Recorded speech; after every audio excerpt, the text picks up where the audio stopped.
Bon dia a tots i a totes. Com a secretari general de l'Ajuntament i en nom del mateix, dono la benvinguda a les persones assistents a l'acte de constitució de l'Ajuntament de Picanya. Per imperatiu legal, promet per la meva consciència i honor complir fidelment les obligacions del càrrec de regidor amb lleialtat al rei i guardar i fer guardar la Constitució com a norma fonamental de l'Estat i fidelitat als drets dels treballadors, a la igualtat social i a la llengua que ens és pròpia al poble valencià. Bé, en primer lloc, enhorabona al PSOE, que ha replegat el 34,8% dels vots del cens electoral, també al PP i a tots els representants de les dues forces. M'enorgullis avui representar l'única força que ha incrementat vots i percentatge. Això em dona forces. Malgrat la majoria absoluta del PSOE, caldria observar que 2 de cada 3 ciutadans amb dret al vot a Picanya no els ha votat. També es diu un ciutadà, un vot, sí, però de distint valor. Val el mateix 501 vots a Compromís que 329 al PSOE per a obtindre un regidor. Coses de la llei electoral. Tenint el suport d'un terç de l'electoral, es té majoria absoluta i els seus regidors amb menys vots que les forces minoritàries ho poden ser. Aquest és un dels motius d'indignació de les persones del 15M, una llei electoral que prima a uns en detriments d'altres. Legal, sí, però just.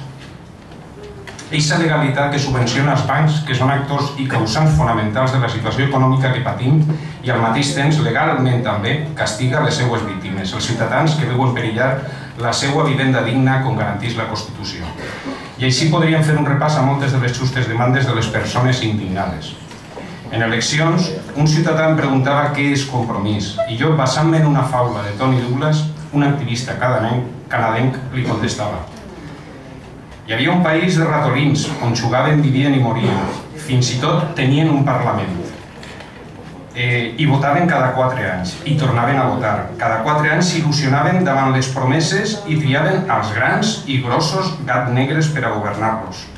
Els gats negres els governaven amb dignitat i els feien promeses que els acontentaven. I també aprovaven lleis. Lleis bones, però per als gats. I així, per exemple, el cau havia de ser semicircular i d'un tamany mínim. Curiosament, el tamany necessari perquè poguera entrar a la seva urpa. Una altra llei limitava la velocitat dels ratolins i així els ratolins eren cada vegada més fàcils d'eixampar. Cada vegada les lleis eren millors per als gats i més dures per als ratolins. Així que els ratolins decidiren fer alguna cosa. Decidiren canviar el seu vot i llevaren d'enmig els grossos i grans gats negres i posaren els gats blancs, els quals al principi foren bons per als ratolins, però a poc canviaren les lleis. Per exemple, ja el cau no havia de ser semicircular, tenia que ser quadrat, però ara les dimensions permetien clavar no una, sinó les dues urpes. Fins que un ratolí digué prou, que el problema no era el color dels gats, era que eren gats, que per què no, en vegada de votar els gats, no votaven altres ratolins. I els poders fàctics, controlats pels gats, començaren a dir-li antisistema, tronat, ignorant, i el tancaren. Però els ratolins o els homes es poden tancar, però no les idees.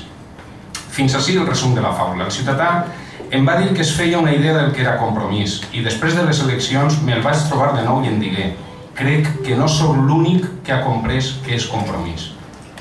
Faig plenament meues les paraules d'Eduardo Galeano i les trasllade a la política. No hi ha que divorciar el cap del cos. Cal ser persones amb cap, cor, estómac, sexe, cames, etc. La raó, el pensament separat del cos, dels sentiments, genera monstres. Cal raonar i sentir. Per això dic, no fem de la política un estigma del possible, de l'acceptable. Si posem els sentiments al davant, arribarem a l'impossible, a la Ítaca, o almenys avançarem en el desenvolupament d'una societat més humana i menys materialista, i no subordinada a la raó, a allò possible i a allò material. I això així a l'Ajuntament suposa que estarem per demanar, exigir coses diferents a les que es fan a hores d'ara.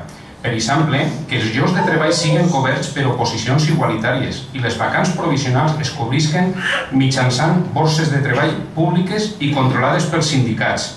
Avui té una oportunitat, senyor Almenar, de comprometre's públicament. Si fa 4 anys el senyor Almenar deia que en uns mesos començaria el segon aparcament subterrani o que presentaria una proposta definitiva de centre polivalent a l'antic Sorolla, avui nosaltres no li demanarem tant.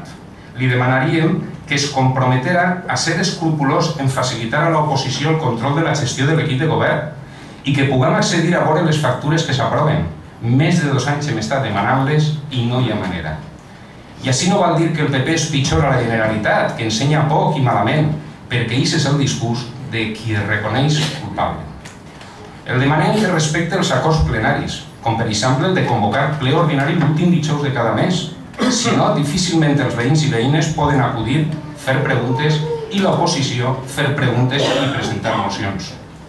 També es podia comprometre a ser un bon gestor i ajustar, com fa qualsevol família normal en la seva casa, les despeses i les inversions a allò que és sostenible i no entrar en una carrera, com fa el govern de la Generalitat, a fer molt i molt gran per al tamany d'aquest poble i que després no hi hagin diners per a coses bàsiques o tinguem un endeutament que ens col·loca als primers llocs del rànquing.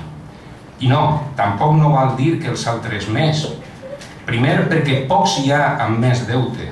I segon, perquè un bon gestor no cal que siga com els més de 70 ajuntaments a la província de València que no tenen ni un euro de deute, sinó senzillament que planifiquen les coses per no tindre un dèficit any rere any, quasi ja insostenible, si no fora per lícits i mesures alternatives que no computen com a dèficit. I repetisc, el discurs de doncs Rita més o la Generalitat més, al qual hem assistit en aquest plenari moltes vegades, no val, perquè així estem parlant de picanya i estem parlant de ser bons gestors, no un poc menys dolent que els altres. Nosaltres no volem un mal menor.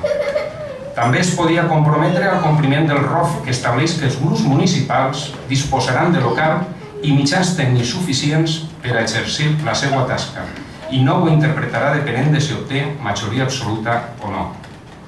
O també es podria comprometre a complir el reglament del Consell Solidari que diu que totes les persones i organitzacions que ho demanen seran admeses i no exercirà de jutge i part vetant o censurant accessos.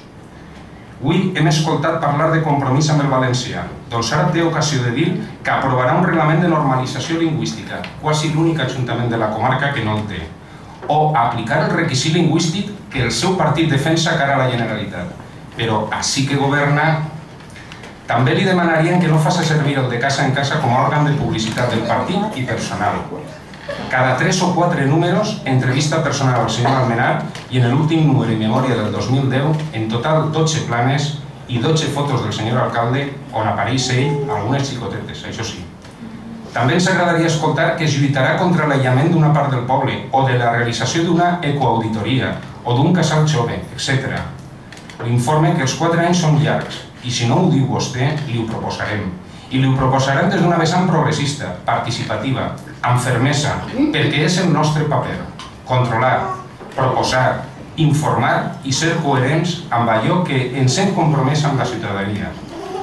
I si em permeteu, més que de l'Ajuntament, ara parlaré del gran problema que afecta la societat a data d'avui.